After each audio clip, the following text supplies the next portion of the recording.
Uh, Hello, my name is Archana J. I'm an assistant professor at the MBA department of RNS Institute of Technology, Bengaluru. I would like to thank you for giving me an opportunity. Today, I would like to introduce myself. I come with close to 13 years of experience. I have 5+ years of experience as an industry personnel in HR. I have worked in different portfolios like head HR and in different industries like automation, shared services, knowledge process outsourcing, education as well. So here I have worked extensively in the area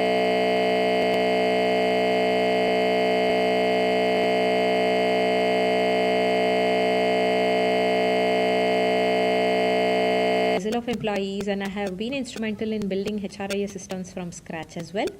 And then coming to my academic experience, I have 8+ years of experience in academia, and I have taught subjects like economics and HR based subjects, communication based subjects specific to HR subjects like conflict and negotiation management, organization change and development, international human resource management, and I also teach technical subjects like IT for managers. And I have been representing my department in various social media platforms. I look after branding activities, and I'm also a member of the Alumni Association, that is a registered body. And I have also been given an opportunity to work in various forums to represent my institution. So, this is about me, and I like learning new languages, exploring new cuisines, and traveling places. Thank you.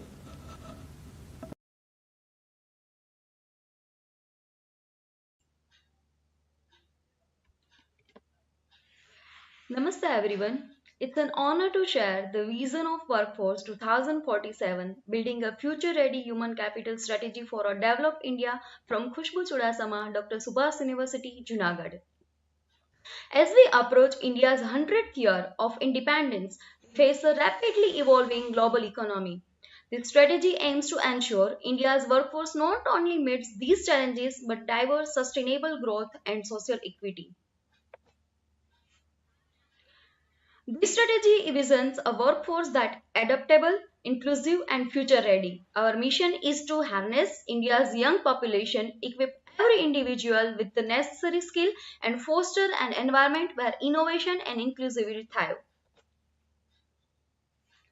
The strategy focuses on four areas: technological adoption, inclusivity, skill enhancement, and the GIG economy. In technological adoption, preparing for AI, automation, and digital tools. In second one, inclusivity, ensuring equitable opportunities for all, especially marginalized groups. In skill enhancement, fostering competencies in technology, critical thinking, and socio-emotional intelligence, and GIG economy adoption to the rise of freelance and remote work.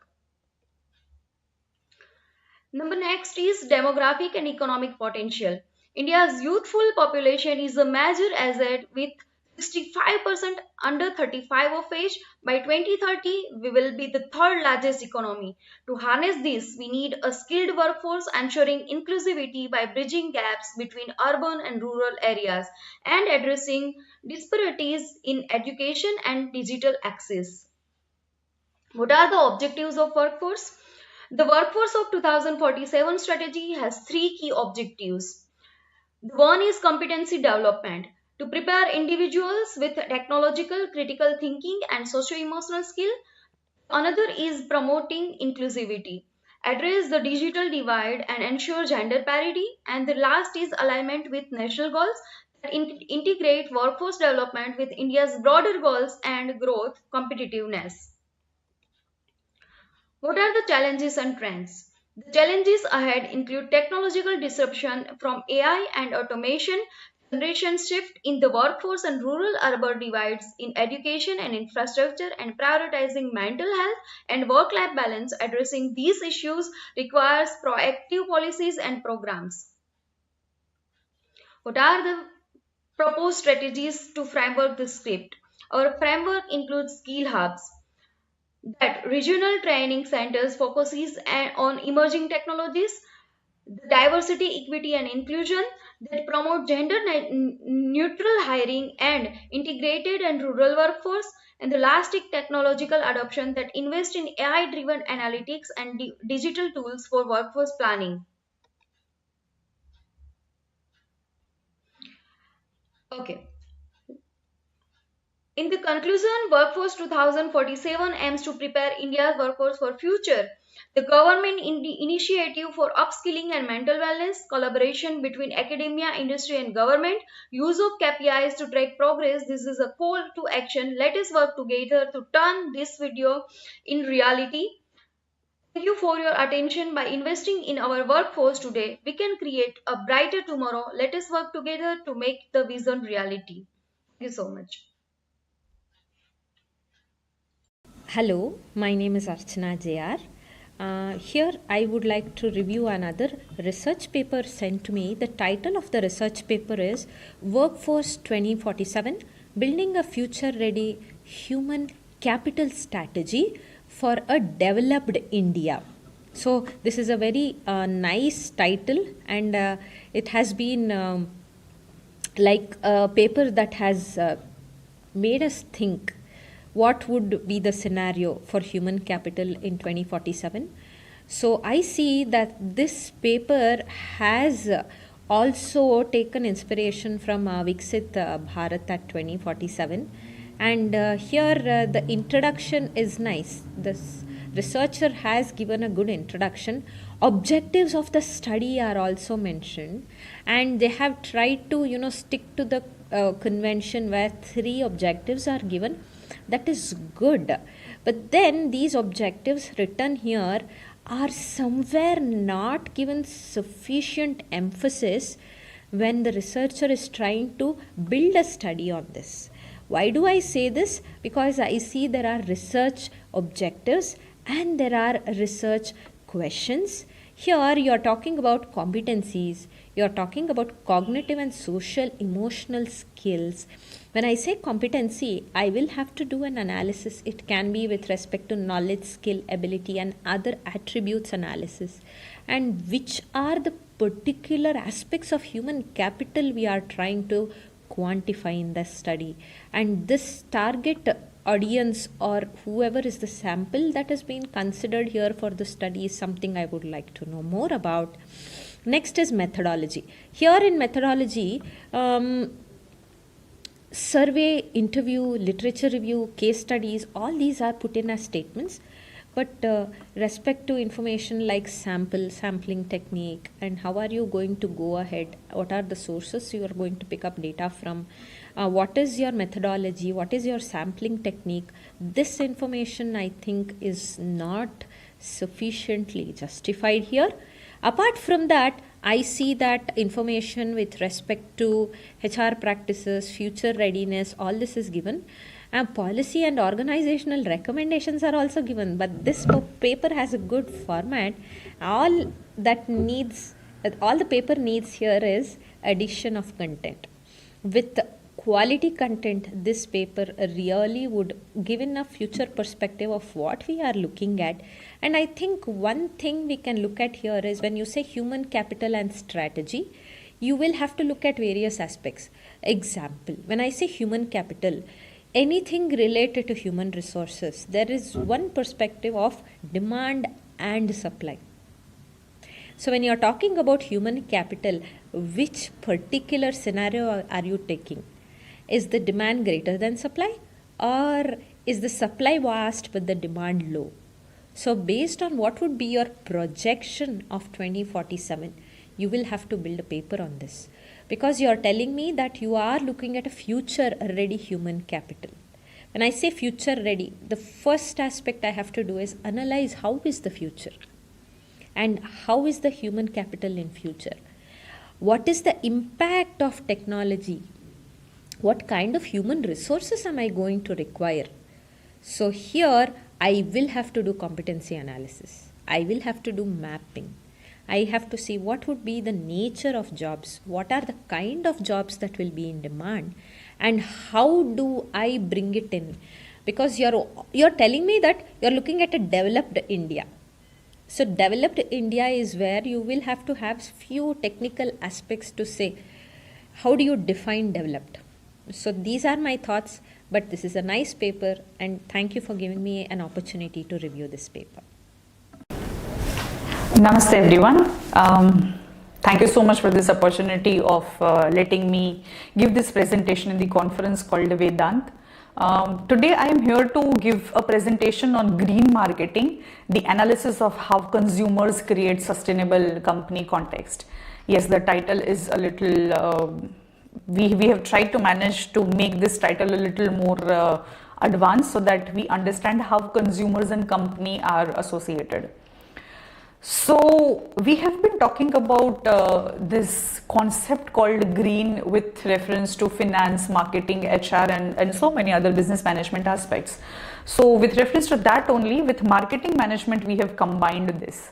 So what do we mean by green marketing? Let us try and understand. I have kept this 4WH principle here. This is my favorite concept personally to understand any different level of subjects. So why green marketing is important? When we talk about marketing, there are so many functions that are associated with it, right from research and innovation to product development to sales and distribution to promotion to after sales services.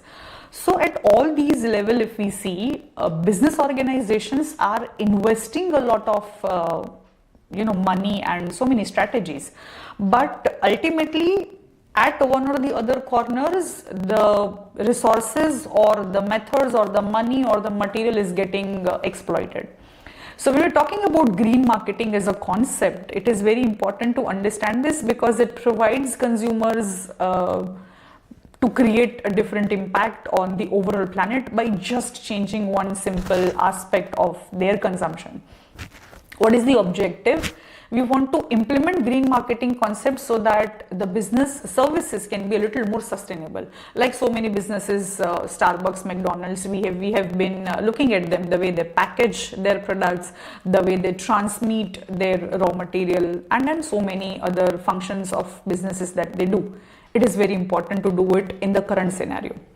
Where and when the concept of green marketing can be implemented? So as I said, in all the marketing functions, in the whole range at different levels, depending upon what kind of business you are doing, we can implement the green marketing concept. For example, if you're into distribution, you can use the transportation mediums which do not emit the carbon. Or if we talk about packaging, we can use certain material that is more sustainable and so that we can reduce the use of plastic. How this planet can be saved? So reduce, reuse, recycle, remanufacture, repair and recondition is something that we need to focus on. This is a simple metaphor that we have tried to use. So have different educators and NGOs, have different customers, have different collaborators are using different practices that can be understood by looking at their cases. Actually, if we look at certain case studies, there are business organizations who are using these practices. What is the aim? Why did we thought of taking this as a subject? So the aim of this study is to know how the green marketing works and to help consumers understand the product's green benefits so that whatever they are paying, a bit of that amount can go for the betterment of society and the planet. There are 4 pillars that we have taken here as the sustainability pillars. So human sustainability, social sustainability, economic and environmental sustainability can be nourished through green marketing practices. Examples are already given there. So how green marketing and SDG goals work. So all of us know that UN has given us 17 goals, and those 17 goals through one or the other green marketing practices can be touched upon and can be taken to the further enrichment of the planet. I have taken certain examples here who are doing these green marketing practices. This is Tata, Apple, Google, Starbucks who are already doing it. So we have collected the primary data, and these are certain findings wherein people are wanting to use green products ethically sourced, and they also want to use eco-friendly materials. But the problem is, if we talk about India, the problem is already people are very price sensitive. So if you implement green marketing practices, they will be able to pay a little more than what they are paying for that product. So that is the main concern, but definitely government can take certain actions in this reference. So the objective is to influence the behavioral components on consumers' green purchase intention. So we were just trying to sensitize people towards understanding of green marketing practices so that they can shift into that direction, and they can be a little more aware of their own consumption. So how we can sustain, retain and rejuvenate is something that we have taken from our research methodology. There is this snap of certain data that we have gathered, and that leads us to the conclusion of how we can sustain the business practices, we can retain them, and we can continuously rejuvenate our business practices to make it a little more sustainable. And green marketing is something that definitely helps the business organizations not only to make profits but also to position their own image in the minds of consumers really positively. So yeah, that is what we have researched about, and these are the findings that we would like to present here. Thank you so much for this opportunity of making us able to give this presentation here. Thank you. Hello, Archana here again. So I believe that a couple of research papers have been shared, and I would like to share my review with you. So the paper I'm reviewing here is titled Green Marketing, an analysis of how customers create sustainable company context. This is a very interesting paper. There are few points I would like to share.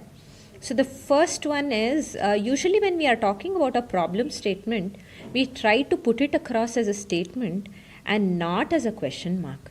Let us say you are trying to comprehend your thoughts. It may be in the form of a research question, but when we are trying to conceptualize this thought, it has to be in the form of statements. And I see that logical flow here is something that could be reworked on. The introduction to the concept is very generic.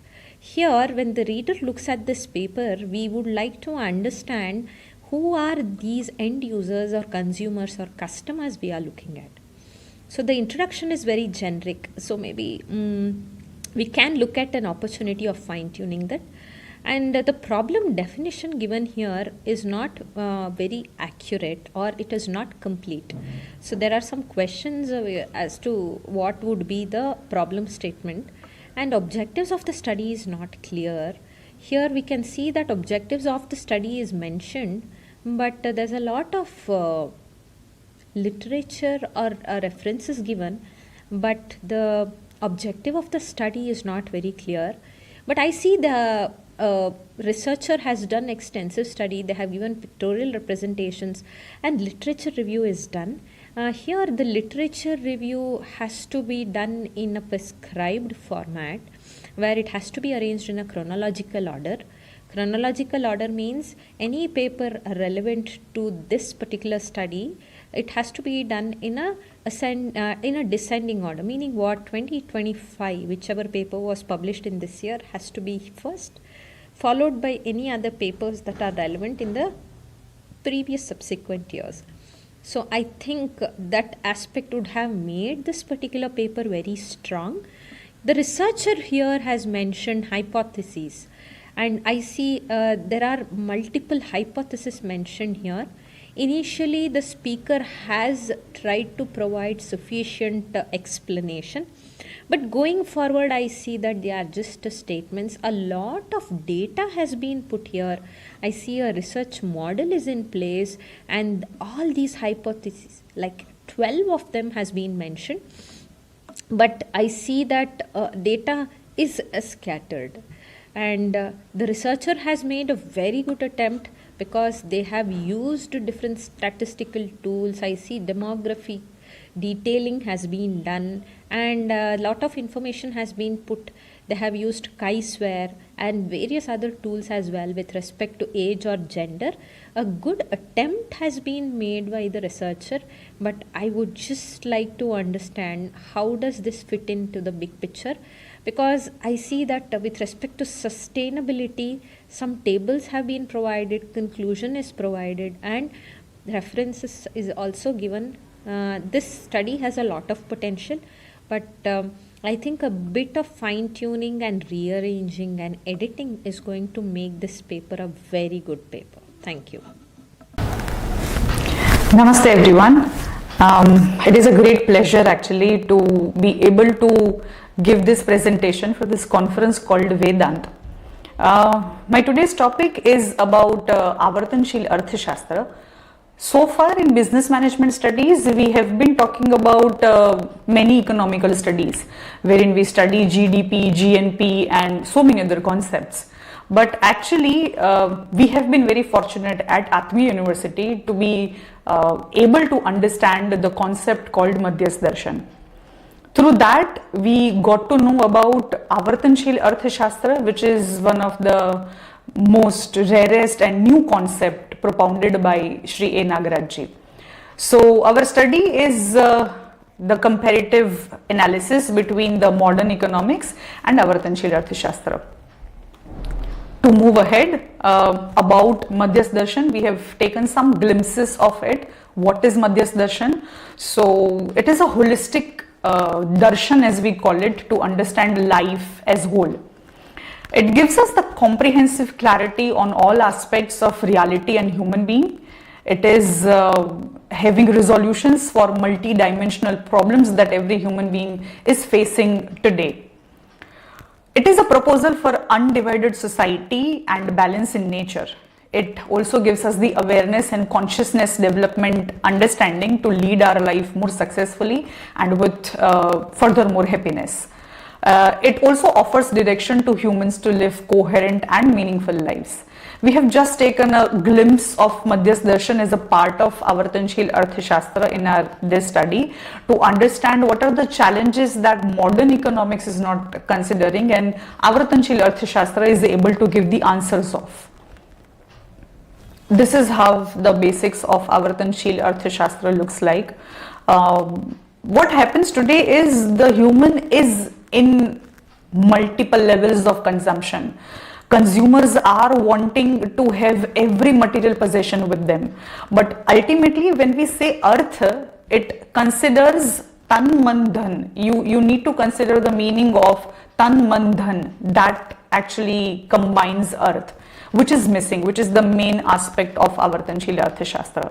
So what we should ideally do by considering the definitions of Avartanshil Arthashastra, we must treat labor skills and professional work with kindness. We must consciously generate goods and services. We must be thoughtful. This is the most important part. We must be thoughtful and purposeful for the use of human wealth, that is tan man dhan, as I said.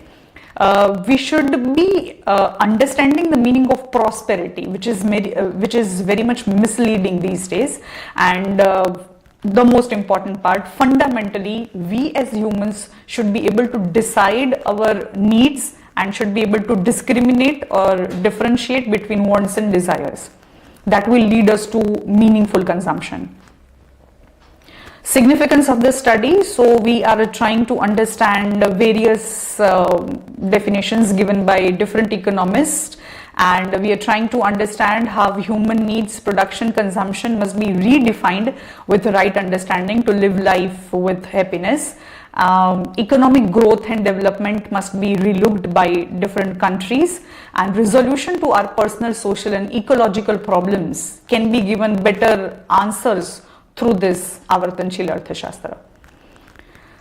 So the problem identification looks something like this. Every human, if we look at the first diagram that I have on my right, humans want samadhan, families want samriddhi, societies and nations want abhay, and the planet wants a saha astitva. But because of the unpurposeful or undefined consumption of humans, the resources are getting exploited.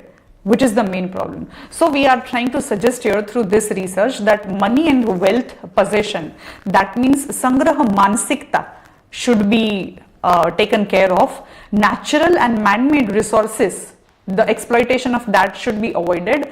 And if we talk about mansikta as the central idea, the sangraha mansikta, bhog mansikta and labh mansikta, these are like the root causes for the unwanted consumption and so much of wealth getting wasted of humans, and ultimately they are not being able to happy. So this is how the scope of the study looks like, wherein the basis that we have taken are resources, production, distribution, consumption, class, profit, wealth, development, growth, and ultimately happiness. There are certain objectives. As I already said, the objective of this study is to understand how humans, after spending so much of their own human energy, resources, so much money, time, they are not being able to be happy. So what is the actual problem that we are trying to study through this research? That is the main objective. There are certain questions that we asked to some people, primary data we have collected, and these are some of the questions that we have asked to them, right, wherein we are trying to understand that apart from physical, mental, emotional and spiritual needs, have through materialistic consumption people are able to satisfy them or not able to satisfy them. So these are some of the questions that we have, and based on that, this is the findings that we have gathered. So if we look at the findings, we'll be able to understand that humans are accepting that they have greed, fear, out of which they buy so many insurances, they try to have this so many materialistic consumption. Like if you look at an average Indian household, you will see so many materialistic consumption at their places. The basic reason of that is sangraha mansikta, because they feel if they will not have this, they will be unhappy, wherein actually the problem is something else that we are trying to understand through this. So social values, national beliefs, ecological biodiversity, these are all correlated with your consumption patterns. So we are trying to understand all of them. These are some of the suggestions that we have tried to give through our research. So if we look at the characteristic of a Swayat Manav as given in Madhyas Darshan, it is said that the first thing we need to have in human is Swayam mein Samadhan. That means I should know what are my needs. The second one is Vyavhar mein Samajikta. So when I am very much fearful, I will always try to gather a lot many materialistic consumption with me, so that I do not have to depend upon someone else. So Vyavhar mein Samajikta is the other part the person needs to look at.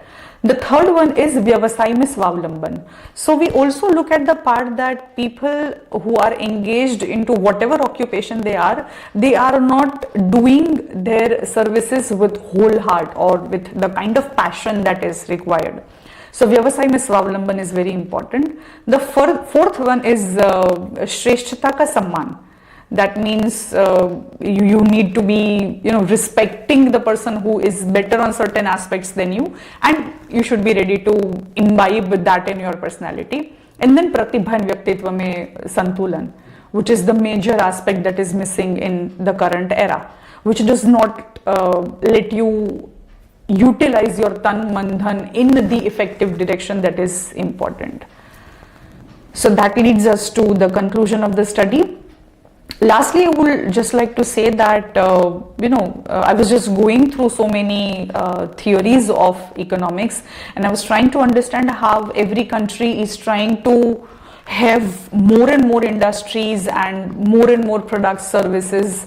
We are also into, in marketing language, we do say that we also sell experiences, ideas, events, but ultimately the eventual step where we want to reach is we want to be happy. And the economics, current economics, modern economics is not allowing us to lead to that place. Inversely, we are in a place where depression, anxiety and so many other physical mental problems are increasing. So if we are doing all these hard work to reach to a point wherein we just want to be ourselves, we are actually leading to maximum problems. So Avartanshil Arthashastra gives us a lot many understanding of this specific aspect. The book that we have gives us a lot many solutions to the problems that the current economics is facing. So with this, I would like to end my presentation. Thank you so much. Thank you so much for giving me this opportunity to give this presentation. Thank you. Hello everyone. My name is Dr. Abhishek Sharma, and today I will be presenting a review of research on exploring the conventional economics with Avarantanshil Arthashastra in the light of Madhyastha Darshan propounded by A. Nagaraj Ji, interlinkages between coexistence and development. Most of the points that were elaborated and explained in the paper's subsequent headings were covered in the introduction, which gave enough background information on the study. Numerous relevant theories and works of literature served as the study's inspiration. The introduction has taken charge of the paper by providing a few definitions at the outset, making it easier to read the rest of the document. The necessity of the study is entirely justified because the author has addressed all the facets of statistical analysis and research methodology. The paper does contain adequate and updated literature review. The review is well explained and are appropriated to the topic and title of the paper. The structure of the literature review is good and precise. It has not been flamboyant. The author is focused in his or her study, and thus the chosen literature review are purposeful and nicely drafted. The arguments are clear and very well explained and have taken every measure to prove the focal point of this study. The concept has always been in line with the paper's context and the theories used are appropriate. The research techniques employed, aside from theories, are suitable and goal-oriented. The computations are easy to understand for any novice learner because they were well written and straightforward. Simple calculations, well-structured data, flawless tabulations, calculative figures, and terminology that corresponds to the calculations are all present. The discussions align with the results that were obtained. Regarding the statistical techniques used and computations made, the author has never had any misconceptions. The conclusion aligns with the findings and the remainder of the paper. The paper's conclusion is flawless and has addressed all the issues raised. Every single facet of the data and calculated study has been covered in the conclusion. The implications of the research are presented in an organized and understandable way. We would like to thank you for your time and attention. Please do not hesitate to reach out if you have any questions. Thank you. A very good morning to all of you. My name is Tishya Shukla. I'm a research scholar at Babu Banarsi Das University, Lucknow. And I'm really excited here to be given an opportunity to present my paper titled Integrating Value Creating Activities in Educational Services, a Service-Dominant Logic Approach to Student Engagement and Sustainability. As we all know that higher educational institutions are facing immense pressure due to competition and dynamic nature of customers and are under pressure to enhance quality and sustainability. My research here addresses this by proposing a conceptual framework based on value creating activities to foster student engagement and align with sustainability goals. Value creating activities are nothing but activities and processes that enhance educational experience and align with institutional goals along with meeting stakeholder expectations.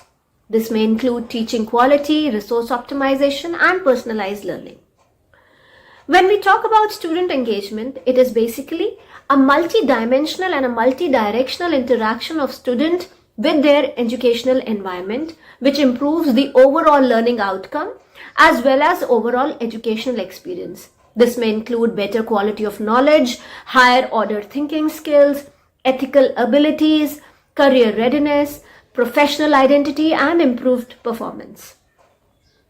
My paper presents a conceptual framework that combines value chain models with service-dominant logic, and the framework emphasizes value-creating activities such as service design, branding, and student support to enhance student engagement across various dimensions of student engagement like behavioral, emotional, cognitive, and social. The study is purely conceptual, grounded in extensive literature review and existing value chain models and SDL principle. It does not include any empirical analysis, but at the same time presents a robust theoretical foundation for future validation.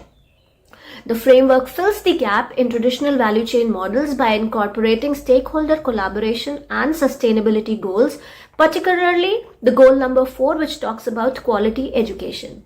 The model provides actionable insights for administrators and policymakers to optimize resource allocation, improve stakeholder engagement, and foster resilience in educational services. It also aligns with the sub-themes of the conferences like empowering Indian education by enhancing student engagement, thriving and sustainable economy by improving educational services and contributing to skilled workforce, and the innovation and science technology by integration of SDL principles and value chain models to innovate educational services and design. The research aligns with conference's focus on sustainable development goal by 2030 by proposing strategies to optimize resource allocation and stakeholder collaboration. The paper contributes to building sustainable educational ecosystem directly supporting the vision of Viksit Bharat 2047. In conclusion, the study underscores the importance of value-creating activities in building sustainable and engaging educational ecosystem. It offers a pathway for the HEIs to address contemporary challenges effectively. Thank you so much for giving me the chance to give this presentation. Hello everyone, my name is Dr. Abhishek Sharma and today I will be presenting a review of research on integrating value-creating activities in educational services, a service-dominant logic approach to student engagement and sustainability.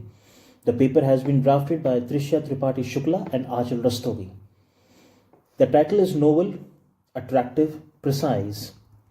The abstract is well drafted, problem all around talked about, methods of information investigation talked about, and it is target oriented. The introduction of the paper has provided sufficient background of the study by covering most of the points that were elaborated and explained in further headings of the paper. The study was motivated from various appropriate theories and literature. The introduction has taken control of the paper by versing few definitions at the starting which has simplified the further reading of the paper. The need for this study is perfectly justified as the author has taken care of every aspect of research methodology and statistical analysis. The aim and objective of the paper are to the point, target oriented and well coordinated with the findings and questionnaire of the paper. The paper have used appropriate theories and the concept has always matched the context of the paper. The theories are also nicely explained with the correct examples, cases and has solved the reason of the title of the paper. The results are presented and analyzed very clearly and up to the mark. The discussions are congruent with the obtained results. There has never been any misconceptions in the mind of the author about the statistical methods implemented and calculations performed. The author is focused and precise in the study of the collected data.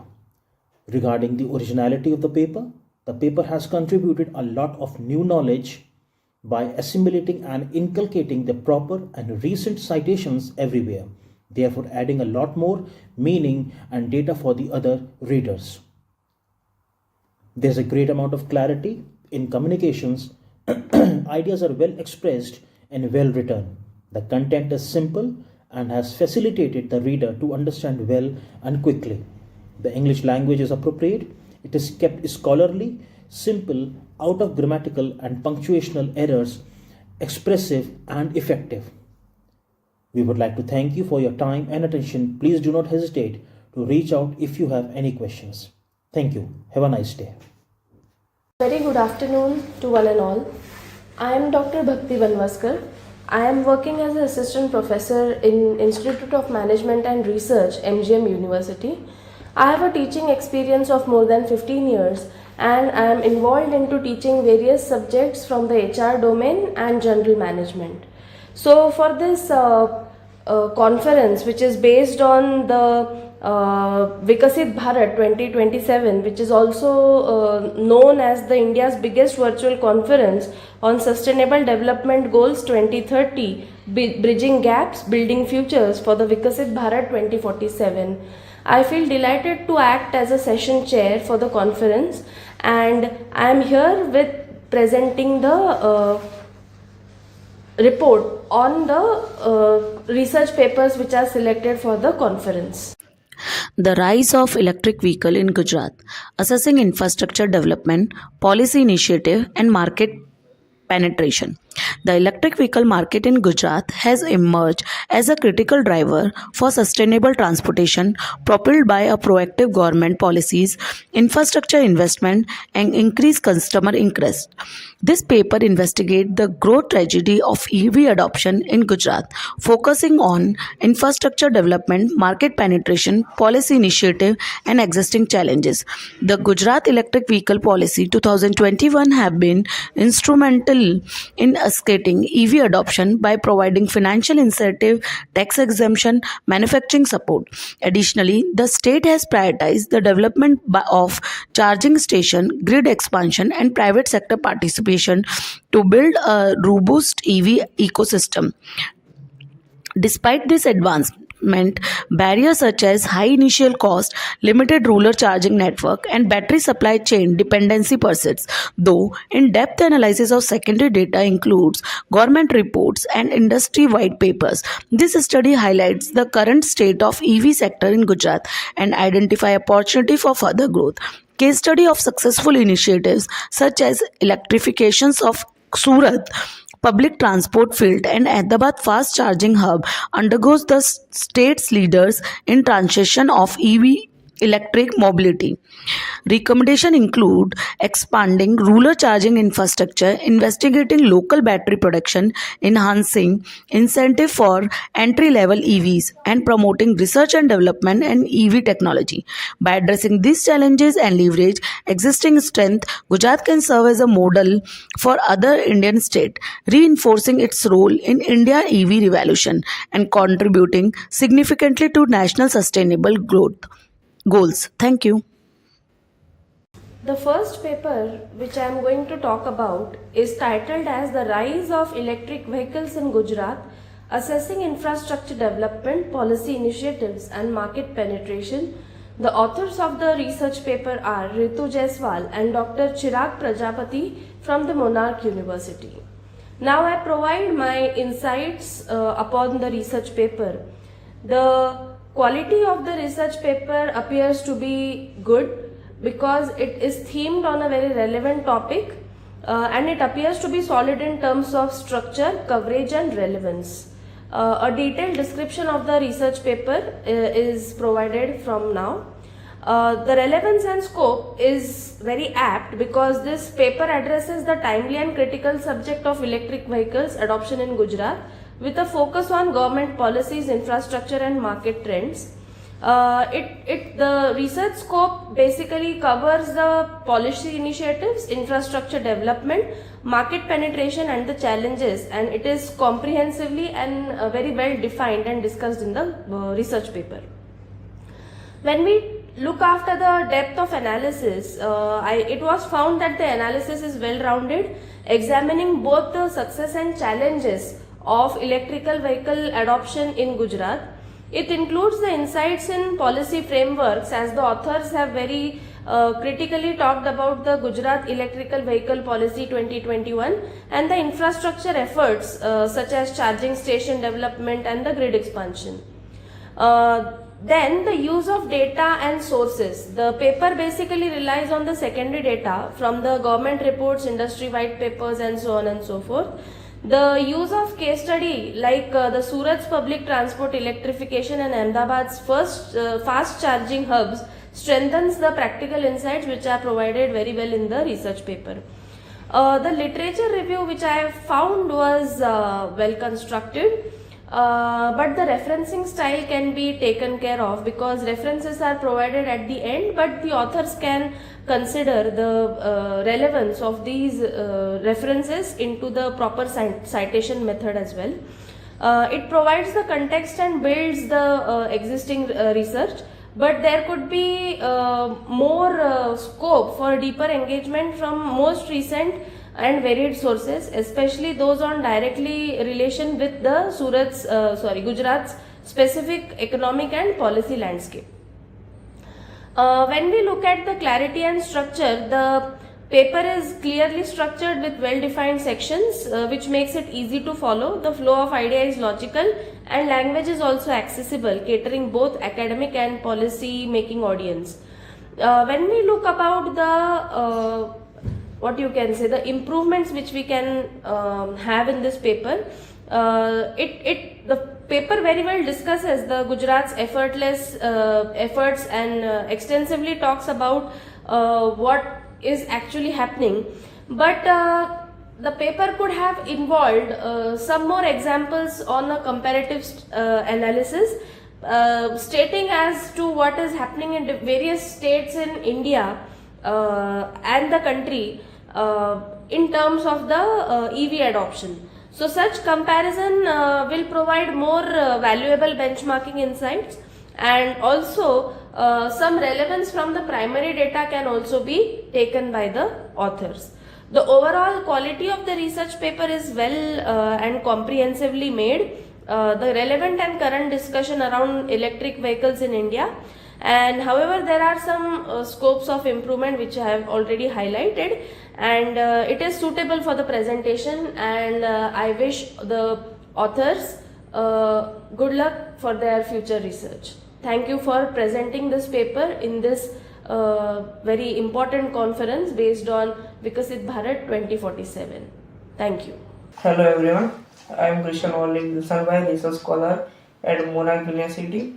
My research title is Comparative Analysis of Nifty Indices, a Performance, Volatility and Valuation Metrics. Various Nifty indices assess the short-term and long-term movement in some key Nifty indices to understand their risk and reward offering. The purpose of the paper is to examine the relative value of different Nifty indices in terms of their expected return risk and valuation fundamentals.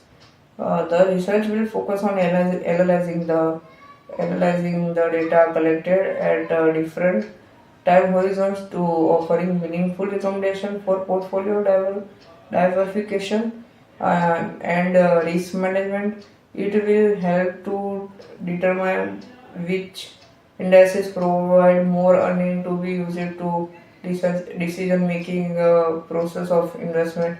Furthermore, there are objective of my paper which will be defined for the paragraph. Number 1, to evaluate the short-term and long-term performance of key Nifty indices to assess the volatility and risk profiles of Nifty indices. Third one is to analyze the valuation of metrics, PB and PE ratio and their implication. Fourth one is to identify the potential diversification benefits based on correlation analysis. Moreover, I have mentioned the key findings in my paper. They are short-term versus long-term returns, volatility analysis, relationship between value ratio and returns, correlation with broader market. Overall, in this paper, we can see unstable performance of indices in all the period analysis. Long-term investment provide long-term return as compared to short-term investment. From findings, it emerges that the efficiency test of volatility shows similar characteristics across the indices. Hence, the finding of the given study provide necessity of factoring indices with stable return and for creating long-term portfolio wealth. These are consideration important to those who want to make money from their investment and those who want to make money from the markets. Thank you. Good afternoon. The research paper which I am now going to talk about is titled as Comparative Analysis of Nifty Indices, Performance, Volatility and Valuation Metrics of Various Nifty Indices, which is authored by Mr. Christian Orlin Wilson. As a session chair, I have examined the paper and I now present the kind of review of the paper which you may like to have. The paper, which is titled and based on Nifty Indices, Performance, Volatility and Valuation Metrics of Various Nifty Indices, it explores the short and long term performance, risk and valuation of Nifty Indices. The research uses data up to 2024 December and which is very helpful to analyze returns over different time frames, which is the author has made it like monthly, yearly, 3-year and 5 years, and it evaluates the risk through the volatility, beta and correlation. It also assesses valuation metrics in terms of various ratios. The key findings obtained by the authors is that there is an indication that long-term investment outperform the short ones, and this finding also has a statistical significance over high returns over longer periods based on the volatility which is limited. The volatility analysis using the Kruskal-Wallis H test reveals minimal cross volatility, meaning diversification. Benefits based on volatility are limited. Correlation analysis was used which shows that the Nifty indices are highly correlated with the broader market, offering little diversification advantages. However, indices with lower correlation provide better diversification. Overall, the research has a good quality and is based on several factors. The strengths of the paper are that the first one is that it has a comprehensive coverage. The paper covers multiple important aspects of Nifty indices such as short-term and long-term performance, volatility and valuation metrics with use of ratios. This ensures that the analysis is holistic and touches on various factors that are important for investors. The paper also has a methodological approach because with the use of the paired t-test, Kruskal-Wallis H test and correlation analysis, it adds a lot of depth to the research.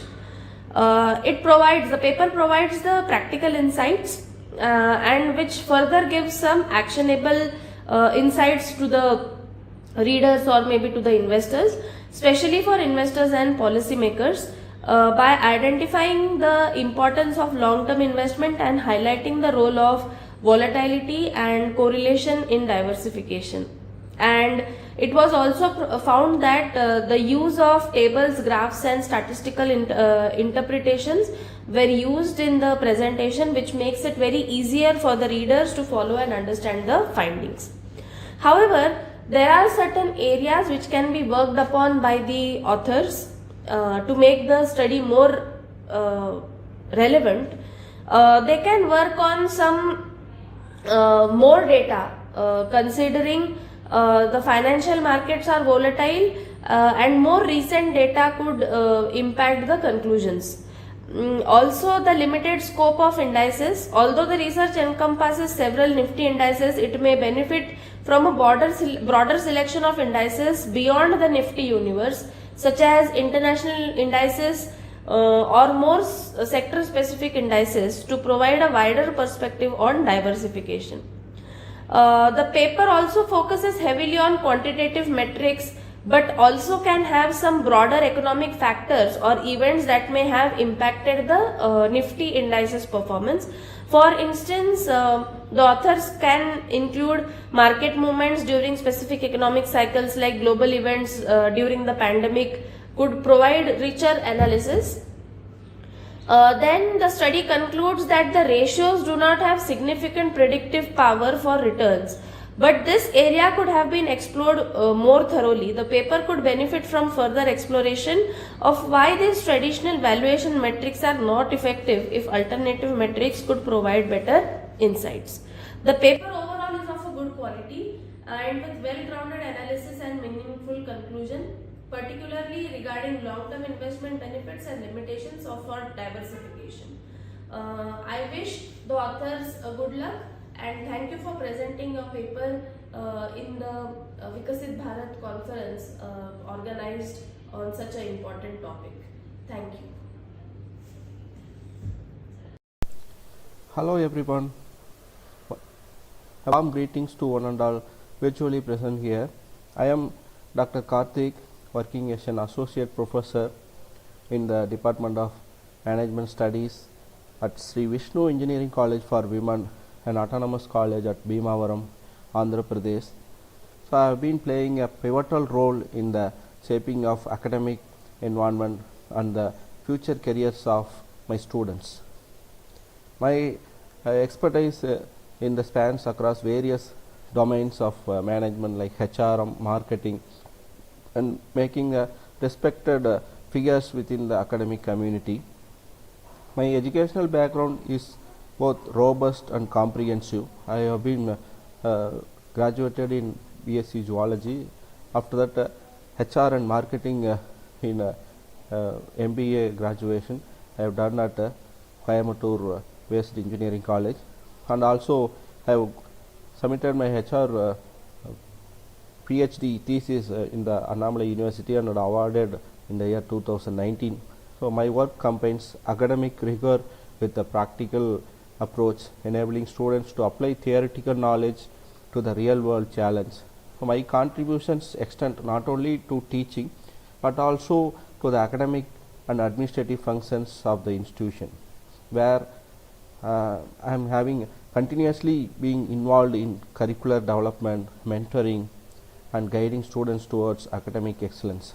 So throughout my career, I have been a strong advocate of innovative teaching methods and has developed a reputation for fostering a collaborative learning environment, where about 8 years of teaching experience at Sri Vishnu Engineering College as well as St. Joseph University, Nagaland. So my commitment to student success is reflected in the numerous workshops, seminars, and training programs has conducted, helping students and professionals alike enhance their knowledge and skills in management. So I am teaching philosophy, emphasize the importance of critical thinking, problem solving, and the ability to adapt changing business landscapes, preparing students for leadership roles in the corporate world. In addition to my teaching responsibilities, I am actively involved in research with a particular focus on areas such as organizational behavior, human resource management, marketing management, and research interests have led to explore various emerging trends and challenges in HR and marketing, contributing to the academic literature and offering practical insights to the business community. I also authored a textbook called Modern Marketing Management and published 17 research papers, including 2 Scopus and 1 ABDC indexed journal. Apart from the academic and research pursuits, I have served in various administrative roles within the institution, has contributed to the growth and development of the Department of Management Studies both in Sri Vishnu Engineering College as well as St. Joseph University. My leadership style is characterized by collaboration, transparency, and a deep commitment to the institution values of Sri Vishnu Engineering College 1 for women. Outside the classroom, I am also known for the approachable, empathetic in nature. I am always willing to extend a helping hands to students, guiding them through the academic and personal challenges. I am mentoring and counseling positively impacted to the countless students, helping them navigate their educational journey with the confidence. I am also a member of various professional bodies, further cementing the position as a thought leader in the field of management. I hope you all will have a respected figure in both beyond the institution and have connection in future. Thank you all for your wonderful time watching this video. Thank you. Greetings of the day. Sustainable Development Goals 2030. Bridging Gaps, Building Futures for Viksit Bharat at 2047. Green Initiatives, a case study of Mangalore Jesuit Educational Society, presented by me, Dr. Zeena Flavia D'Souza, Associate Professor, along with my co-authors, Mr. Srinidhi B.S. and Dr. Roshan Montero, School of Commerce, Finance and Accountancy, St. Aloysius Deemed to be University, Mangalore, Karnataka. This paper, or a case study, is about climate change and its dreadful phenomena observed in the nature. This case study highlights the efforts of Mangalore Jesuits Educational Society (MJS) in conserving the environment. The society has been taking concrete steps to achieve the Sustainable Development Goals. The extensive literature reviews that we made, the few that we are going to highlight here are: the Intergovernmental Panel on Climate Change (IPCC) met to discuss mitigation of climate change.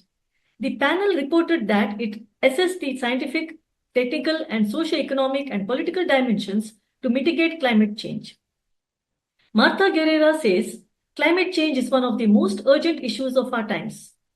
Gifford Robert says in his research on environmental psychology, environment education, and human psychology has proved that environment is a very important component which influences our human behavior, especially in educational institutions.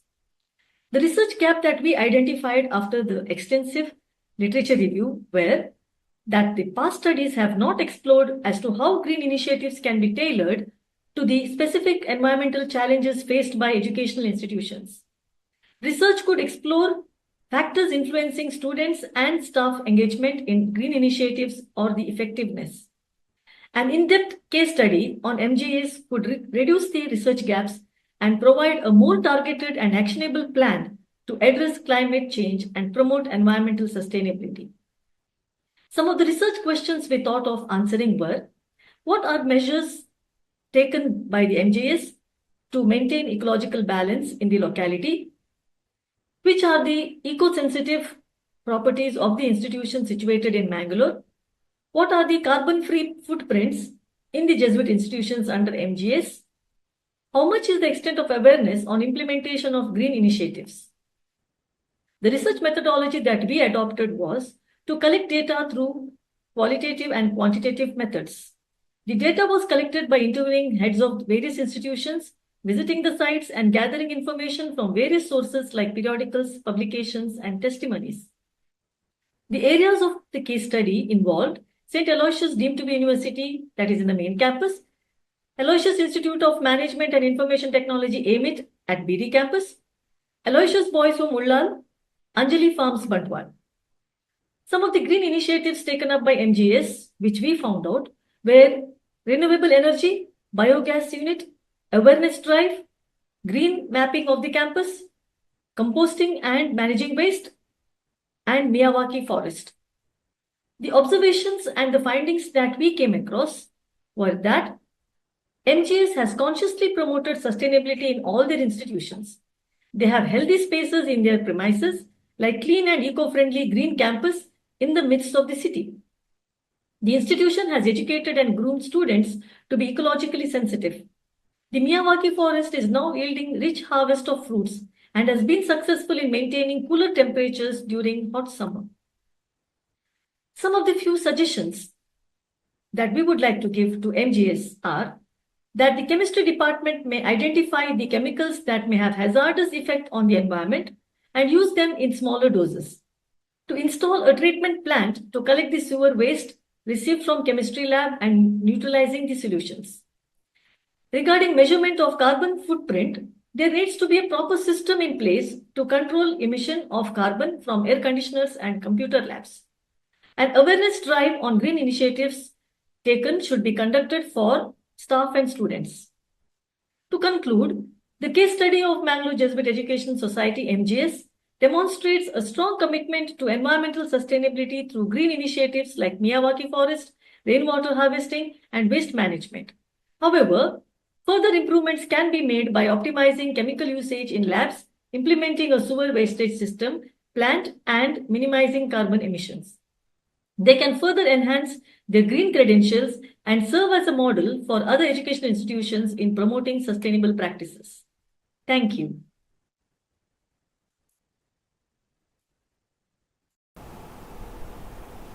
Hello everyone, I am Dr. Karthik, Associate Professor of Management Studies, Sri Vishnu Engineering College for Women.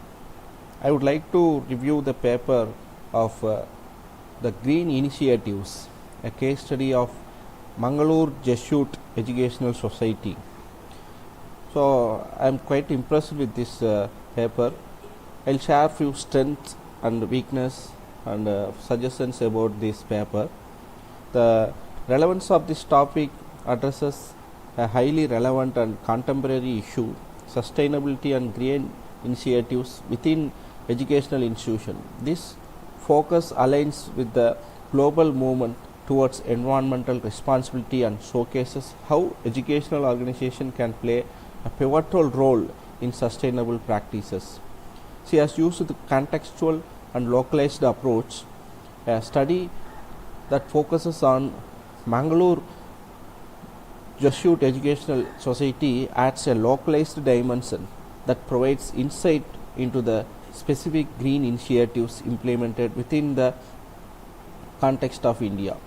This offers a fresh perspective that may not be readily available in international studies, particularly focusing on educational organizations in India. So the paper clearly defines its objectives and provides a structured approach to the case study. The flow of information is logical and the reader can easily follow the narrative from introduction to conclusion. This makes the article accessible for a wide audience, including those without prior knowledge of the subject matter.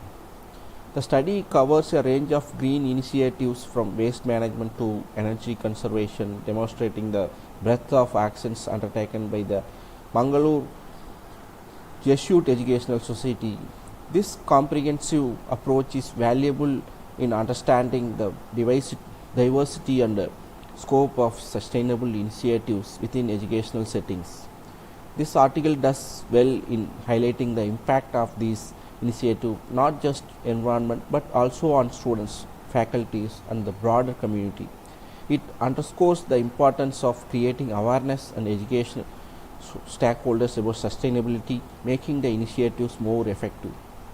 And I would like to say some weaknesses in this paper. So lack of data and quantitative analysis. While the article provides an overview of the initiative, it lacks empirical data or quantitative analysis to assess the effectiveness of these green initiatives. The paper could be strengthened by including measurable outcomes such as energy savings, reduction in wastage or improvement in carbon footprint. Data would have add credibility and allow readers to evaluate the success of this initiative more effectively. So there is a limited discussion on challenges and then superficial stakeholder engagement analysis also provide a thorough analysis of how stakeholders are engaged. That would be added. And insufficient local literature review also I found. Along with that, I would like to suggest for the improvement of this paper, including data such as energy consumption reduction, waste management statistics or environmental impact measures would significantly strengthen the paper. Overall, this paper can be taken for the publication as well as for presentation. I wish you all the best for the upcoming conference. The paper could benefit from a section offering recommendations based on the findings. These recommendations would focus on strategies for other educational institutions. So by incorporating these suggestions, the paper provide a more comprehensive and actionable roadmap for other educational institutions seeking to implement green initiatives. Thank you, dear listeners. A very good afternoon to all the great personalities. Myself, Dr. Pankaj Sharma. I consider myself very lucky to present a paper in this international conference, the Sustainable Development Goals in India. India is critical in determining the success of the SDGs globally. At the UN Sustainable Development Summits in 2015, Prime Minister Narendra Modi noted sustainable development of one-sixth of humanity will be of great consequence to the world and our beautiful planet.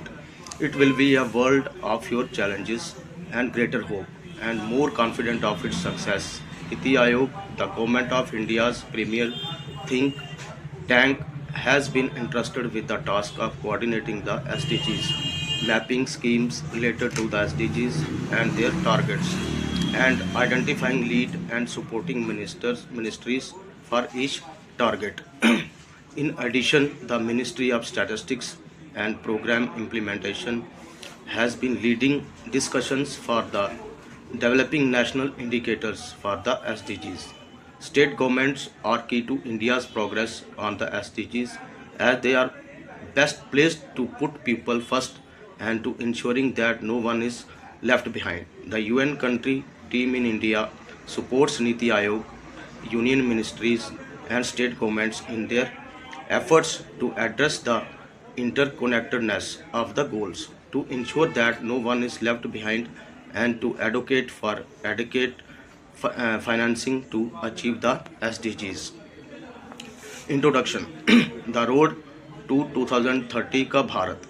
Welcome to the world of 2030s का Bharat, a land where the past intervenes with the future and where the dreams of billions are being crafted into reality. As we embark on this visionary journey, we will traverse through the diverse landscapes, cultures, and aspirations that define the India of tomorrow. In this article, we will develop deep into the various facets of 2030 ka Bharat, exploring its remarkable transformation, the challenges it faces, and the boundless opportunities that lie ahead. The dynamics of 2030 ka Bharat. What makes 2030 ka Bharat so intriguing? Hello everyone, I am Dr. Karthik, working as an associate professor at Sri Vishnu Engineering College for Women, Bhimavaram, Andhra Pradesh. I would like to review the papers of the visionary journey into India's future sustainable development goal 2030 for Viksit Bharat at 2047. I would like to add some strengths, weakness and suggestion about this paper. This paper addresses a highly important and contemporary subject, India's progress towards achieving the sustainability development goals by 2030 and envisioning the developed India of Viksit Bharat by 2047. This focus on SDGs aligns well with the global trends and national development priorities, making the topic relevant to policymakers, scholars and citizens alike. The paper covers a broad spectrum of SDGs, presenting a holistic approach to India's development goals by integrating multiple SDGs. The article emphasizes the interconnectedness of economic, social and environmental issues, which is critical for understanding multidimensional challenges faced by the country. The forward-looking vision of achieving a Viksit Bharat by 2047 is an ambitious and motivating idea. The article outlines how India can align its SDG objectives and its broader developmental goals, linking SDGs to the nation's aspirations of becoming a global leader by its centenary of independence.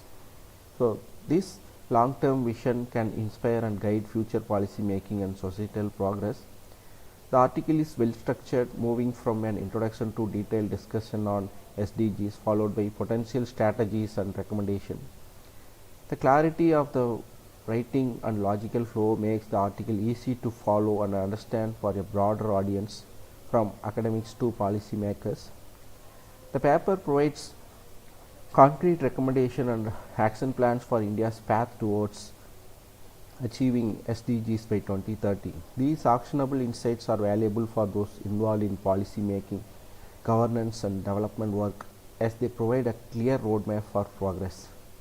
I would like to mention few weaknesses. While the article presents an excellent framework for India's vision towards SDG, it lacks concrete data, case studies or examples of such initiatives within India or other countries.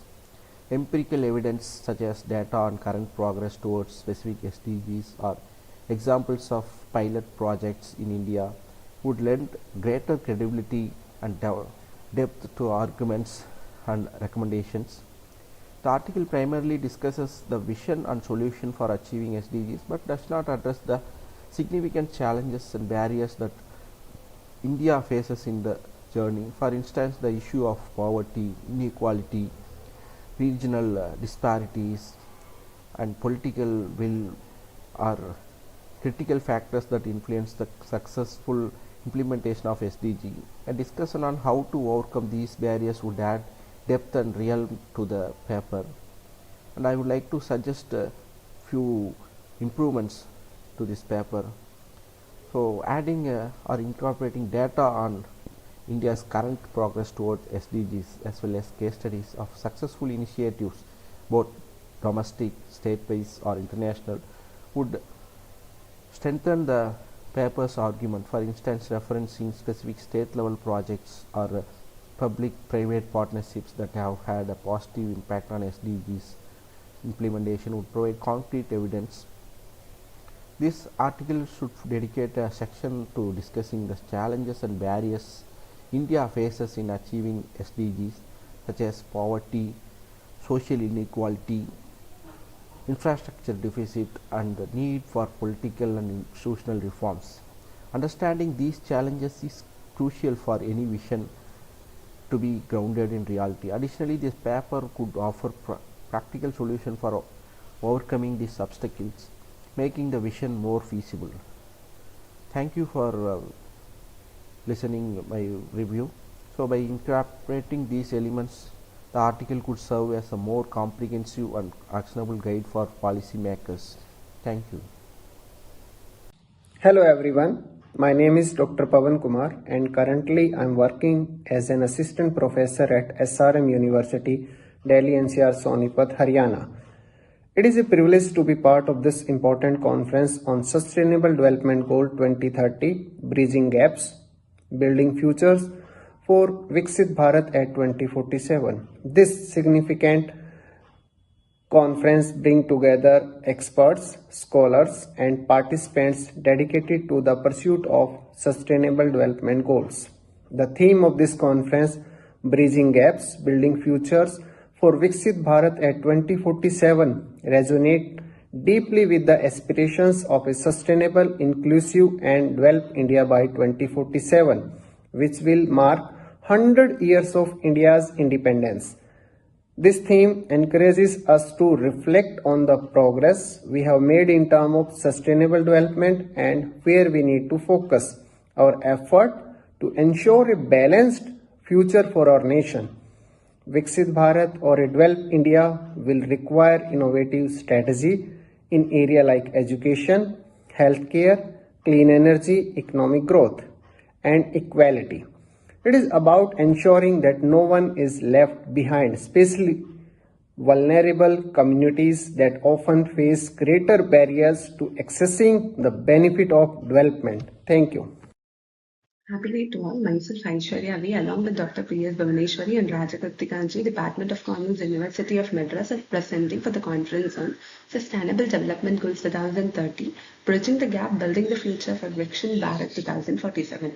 Our research topic is about digital transformation among Indian youth and insight from digital adoption intention. So these were the table of contents for the session. To talk about the introduction, the digital transformation has significantly enhanced the e-governance by improving the public sector delivery, and which in turn minimizing the administrative hurdles and expanding accessibility to understand the population.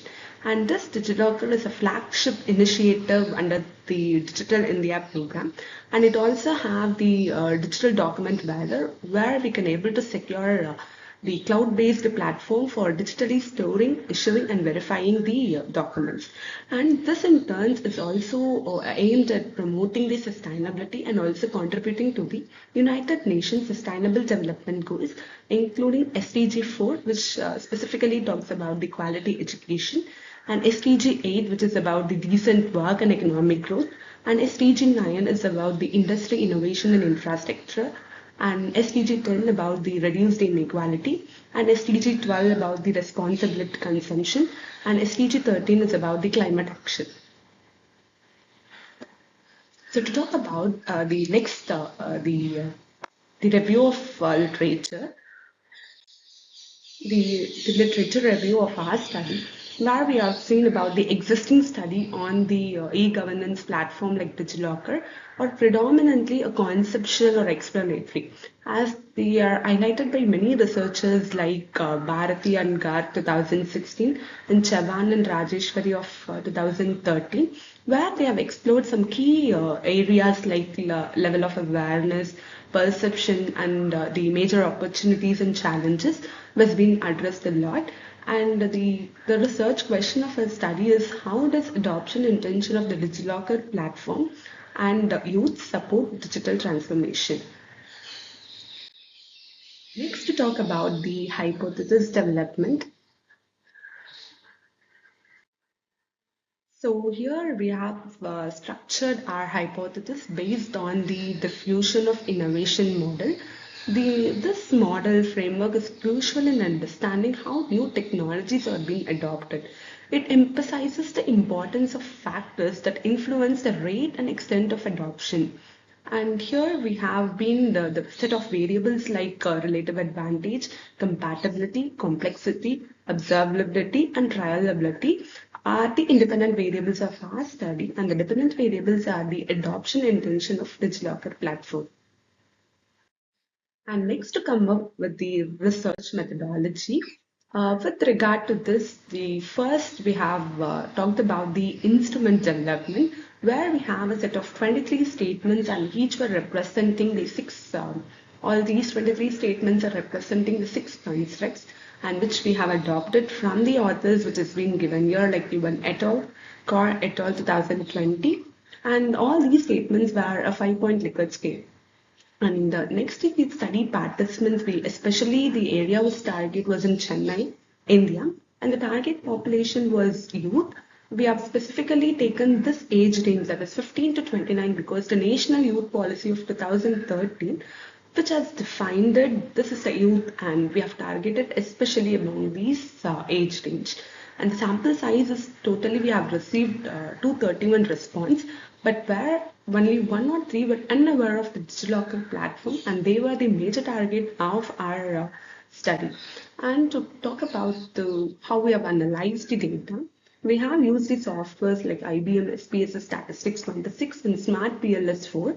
And for the data analysis approach, we have done in 2-stage approach. One is the measurement model, and next is the structural model analysis, where we have used the past least square structural equation modeling, which we call it as the PLSM.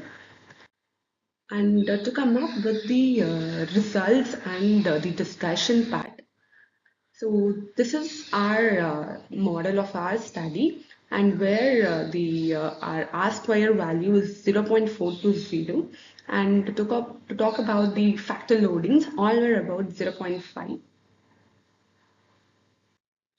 And this is what our result of our PLSM, where the t-value, p-value has been discussed here, and the result of our study is the hypothesis of the relative advantage on intention to adopt was not supported, and even the compatibility was also not supported. Only the 3 variables, 3 independent variables like complexity and the observability and trialability have a significant impact on the intention to adopt the DigiLocker. And to come up with the discussion of our study, and we have found a similar result, like what and all we have got supported is also been consistent with the prior studies. So that also been shown in the discussion part, and here are the few references.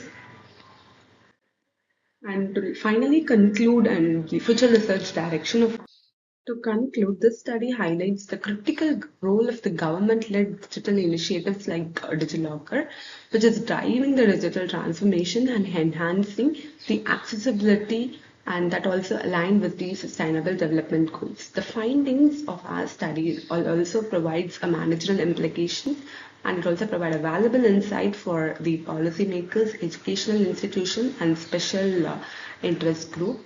And this future research scope of this study is can be focused on different geographical location with a diverse set of population, and even an additional set of variables like trust, accessibility, perceived risk, actual usage can be incorporated. And this model can also be adopted on other e-government's platform for different tasks. To finally conclude, so these were the references which we have been taken for our study. For giving me such an opportunity. Thank you.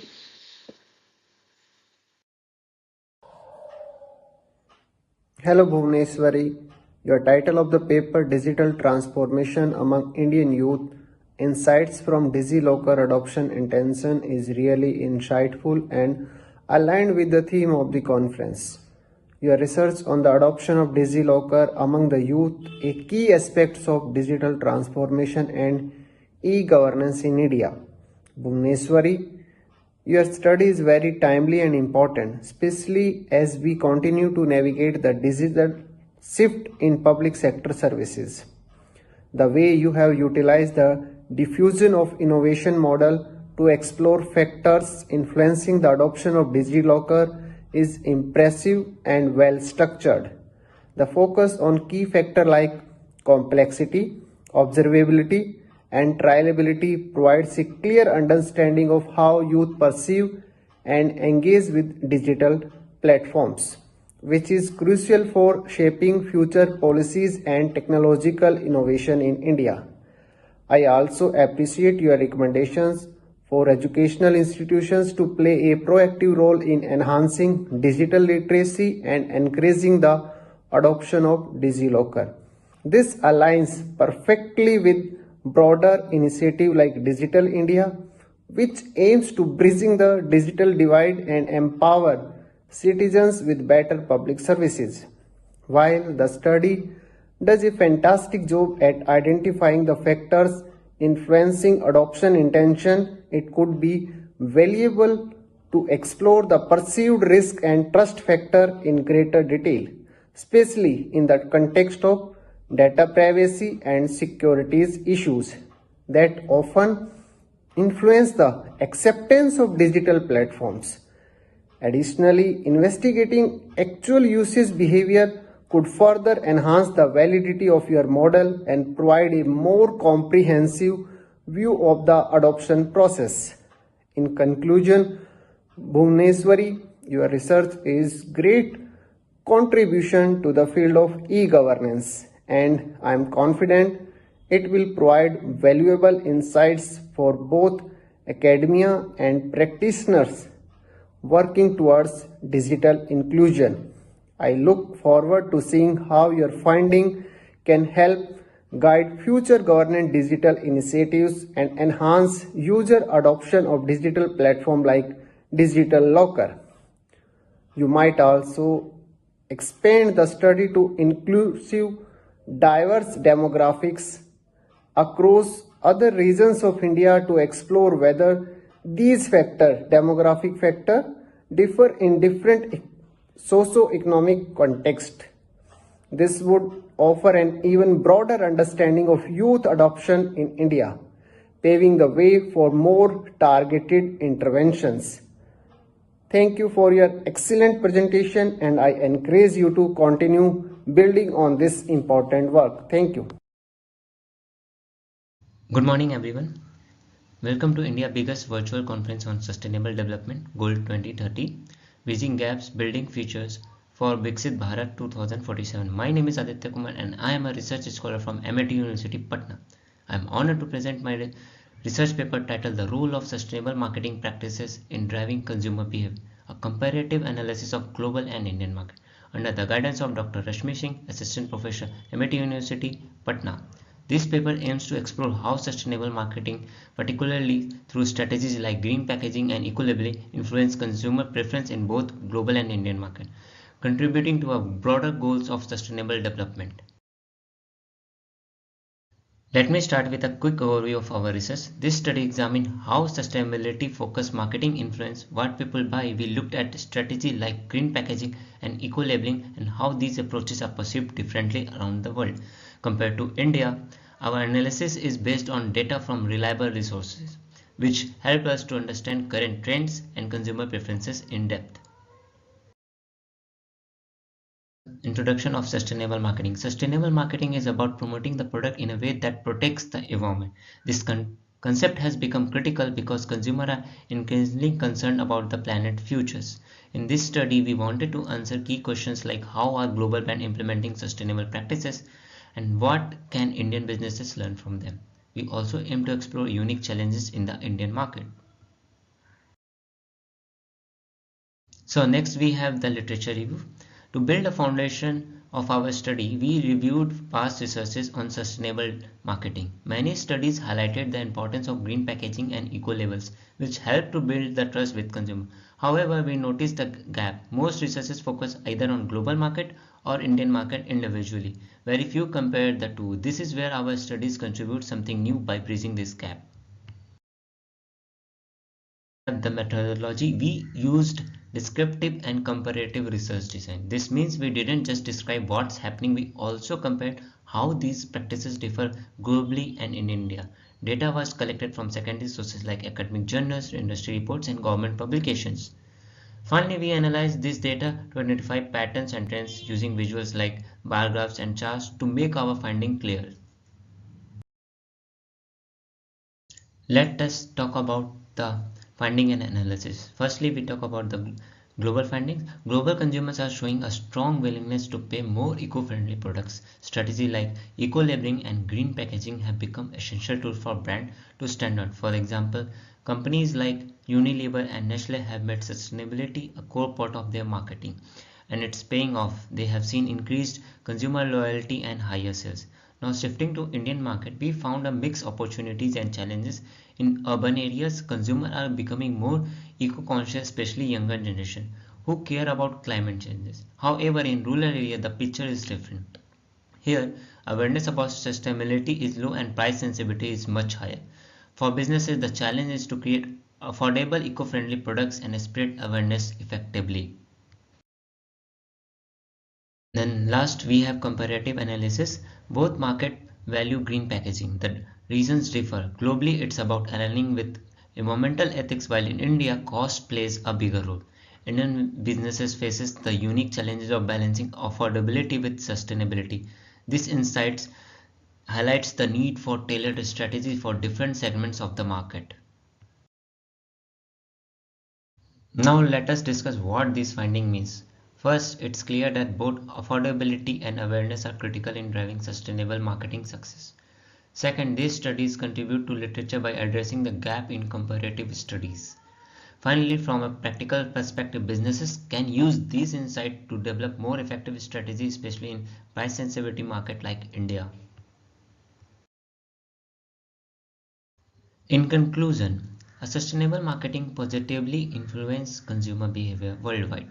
However, Indian businesses need to address cost and awareness barrier to make a real impact. While these studies provide valuable insights, it has some limitations. We relied on secondary data. We recommend for future researches collect primary data such as surveys and interviews to gain a deeper insight into consumer behavior. That's for all now. Thank you everyone. Hello Dr. Rashmi. The title of the research on the role of sustainable marketing practices in driving consumer behavior, a comparative analysis of global and Indian markets, really insightful and aligned with the theme of the conference.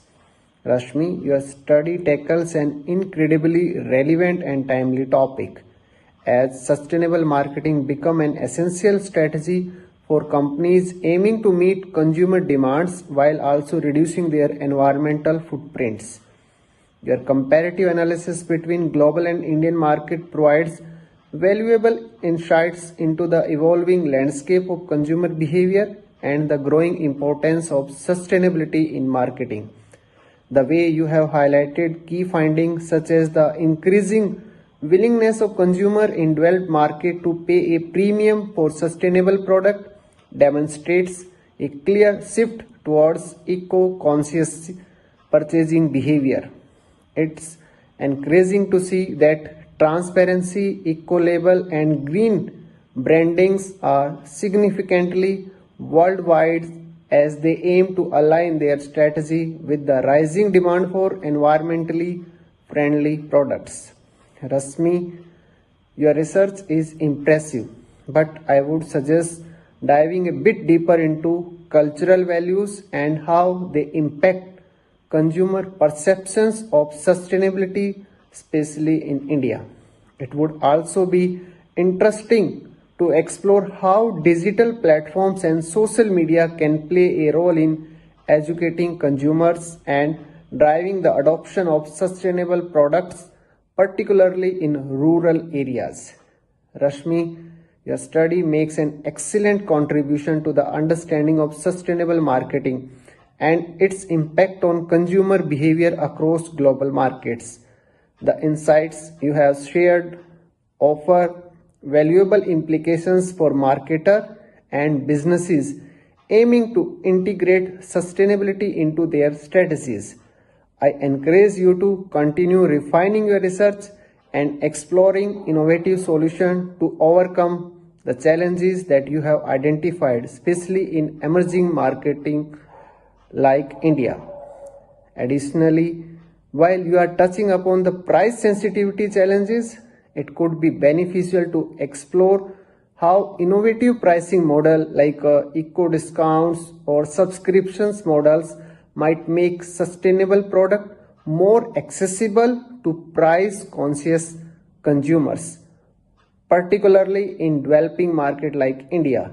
And one more suggestion that is related to the data collection. You have touched all the aspects on the basis of secondary data, but if you will touch that all the important factor with empirical data, that will give more insights to your topic as well as in the context of research. Thank you for your thought-provoking presentation, and I look forward to seeing the further development of your work in the critical field. Thank you so much. A very good morning to one and all. This is Dr. Pooja Sharma, Faculty Department of Hospital Management and Hospice Studies, Jamia Millia Islamia, New Delhi. I am a graduate in the field of healthcare with a post-graduation and a doctorate degree in the field of management. With more than 18 years of academic experience, I have a keen interest in the field of research and innovation. I have authored more than 32 papers which have been published in the peer-reviewed journals and included in the databases like Scopus and Web of Science.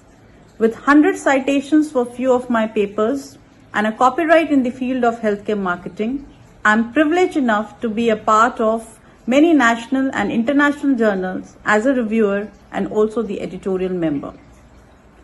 I congratulate the team of this conference for organizing such a big virtual platform where like-minded people are going to come together and talk about the strategies to develop the Viksit Bharat 2047 and Sustainable Developmental Goals, which is a wonderful theme of this present conference.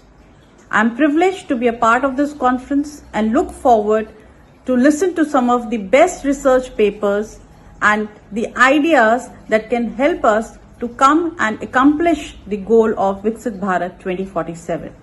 Once again, I welcome everybody and thank you for making me a part of this virtual platform.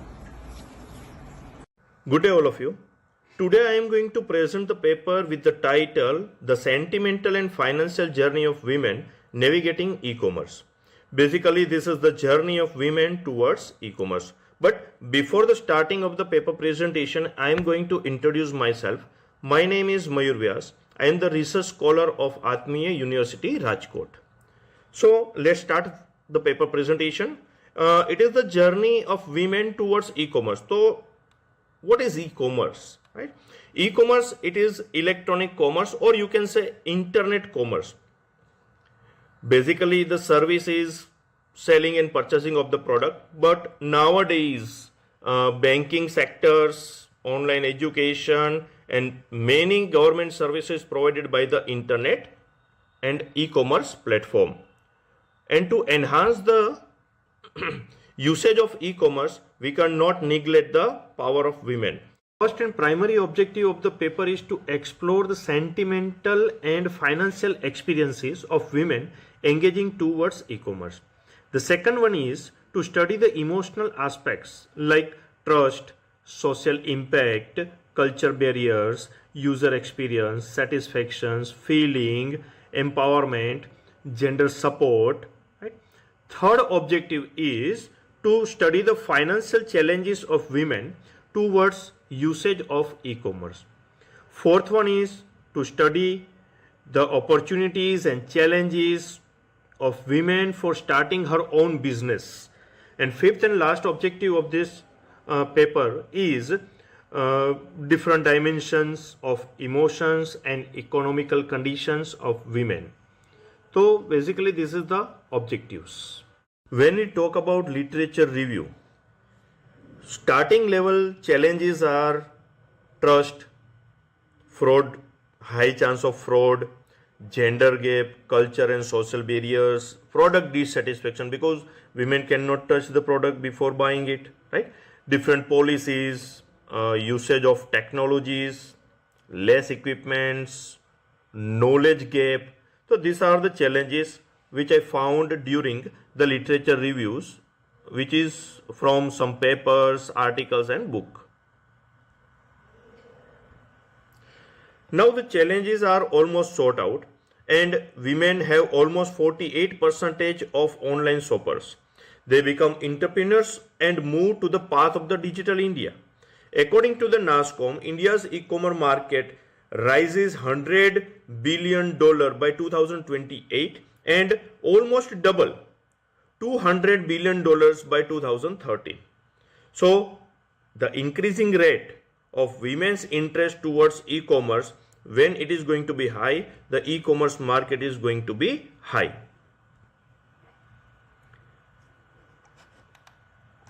According to the report of Bain and Company, women covers almost 40% of the overall market of e-commerce in India and provide the job also of 22 to 27 million people are working as an employee in the entrepreneurship of the women. So they build up the self-confidence also. Different government and private sectors started and run many programs and schemes for supporting the women to become self-independent and confident.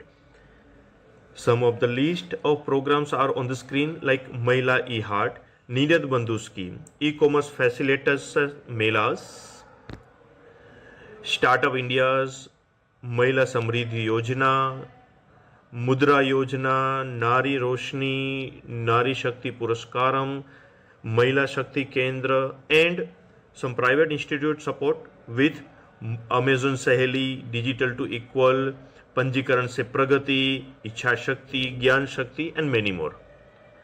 So, moving forward to the conclusion of the paper presentation, I can say that literature on women's emotional and economical journey in e-commerce reveals a complex and multi-layer experience. Now at last, all papers, books and articles and web references links are presented over here. Thank you. Thank you all of you. Good morning, Mr. Mayur Vyas. First of all, I should again congratulate you for picking up such a wonderful topic which is related to women e-commerce. And again, one of the important criteria and pillars when we talk about, achieving the sustainable developmental goals towards Viksit Bharat 2047. So the topic was wonderful that you have picked up, but there are certain points that I want you to, I want to highlight and want you to look into. The first one is, as I read through the paper, somewhere related to the language of the paper, I have come across certain sentences which have been written in a very casual form, as if not in a proper terminology that has to be used in a research paper. So that is my first concern. My second prime concern is related to the methodology. So as I go through your paper, I'm not getting clarity about what kind of methodology you have exactly used, even if it is the data from the secondary source. So the specific inclusion and exclusion criteria has not been specified. Like what papers you have included, how you have sorted out those papers, how many was your initial pool of the paper, and finally how many of them were included, the entire, the year span that you have included. Is there certain specific criteria you have kept for the papers that you have included in your study? So somewhere that methodology there, it was lacking in the methodology. And finally, coming to the results, when I go to the end of the paper, so at the outcome part, so there is no specific recommendations. I can see a lot of recommendations, but they're all generalized one. So when we started the paper, in the title, there was two important terms, that were mentioned about women e-commerce and sentimental aspect of the same. As I'm concluding the paper, I look forward to see some kind of correlation being talked about it, or how they were interrelated, but that was lacking. So I saw the recommendations; they were beautiful recommendations, but they were all generalized. It had been better if they were more personalized or specific recommendations at the end as related to your objective of the research. So in totality, it was a good paper. I really appreciate your efforts, and it was a good reading experience for me as well. So all the best for your future. Thank you. University of Baroda. Today I am going to touch a topic which are the most important point nowadays, the education system as well as for the growth of the India. That is a building brighter tomorrow, implementing the education to realize the vision of Viksit Bharat 2047.